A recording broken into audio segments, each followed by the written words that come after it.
Esperanza. Estamos trabajando todavía en el nombre y creo que lo importante es que va a tener a los tres países juntos. Gracias, señores, muy amables. La República. De este lado, por favor, The fact is, NAFTA has been a disaster for the United States, a complete and total disaster. And we're going to do some things. And we have all sorts of rules and regulations that are horrendous. Like we wanted started to negotiate with Mexico immediately. Guys, gue lebih kepikiran sih tentang kerjasama perdagangan regional kayak misalkan NAFTA yang sekarang jadi USMCA itu.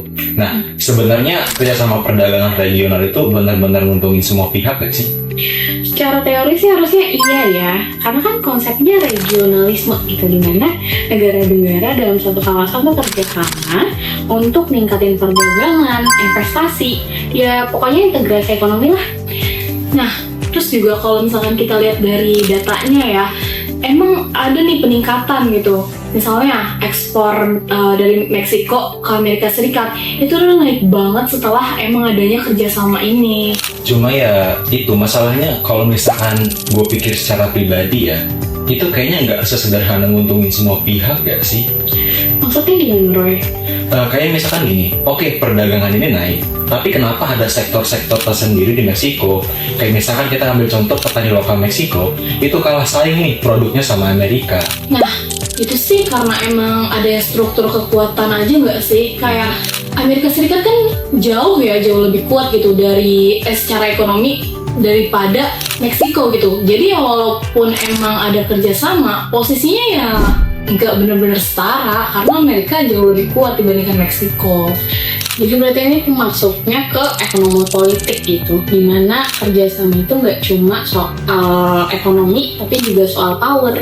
Exactly. Jadi walaupun ada interdependensi nih, tapi sifatnya itu yang nggak seimbang gitu. Interdependensi adalah kondisi di mana negara-negara saling bergantung satu sama lain, terutama dalam bidang ekonomi seperti perdagangan dan juga investasi. Dalam situasi ini, tindakan satu negara dapat mempengaruhi negara lain karena adanya keterkaitan yang erat antar mereka. Interdependensi sering dianggap positif karena dapat mendorong kerjasama dan juga stabilitas. Namun, dalam banyak kasus, tingkat ketergantungan tersebut tidak selalu seimbang antar negara.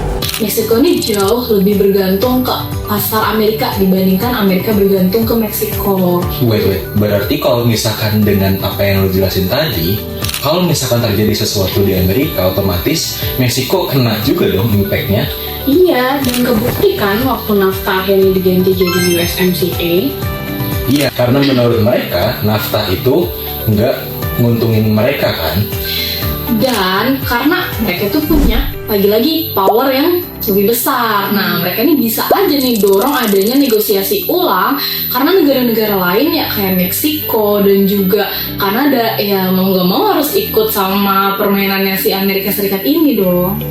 Dan kalau misalkan dilihat dari Amerika Latin, kayaknya juga mirip sih. Oh, yang Mercosur itu ya? Iya, nah secara konsep mau integrasi, tapi pada praktiknya kayak sering kehambat nih karena tiap negara punya kepentingan yang beda-beda dan juga pastinya power yang beda-beda. Jadi intinya itu kerjasama perdagangan ini ngebuat negara-negara lain itu saling terhubung secara perdagangan, bener nggak sih? Tapi hubungannya kan nggak seimbang. Nah, dan dari situ juga kita bisa lihat nih, kalau emang bukan cuma soal ekonomi doang, tapi juga soal siapa yang emang punya power buat nentuin aturan-aturan tersebut. Jadi ya mungkin perdagangan ini bukan sepenuhnya bebas, tapi ini bisa jadi bebas ketika lu punya power yang kuat.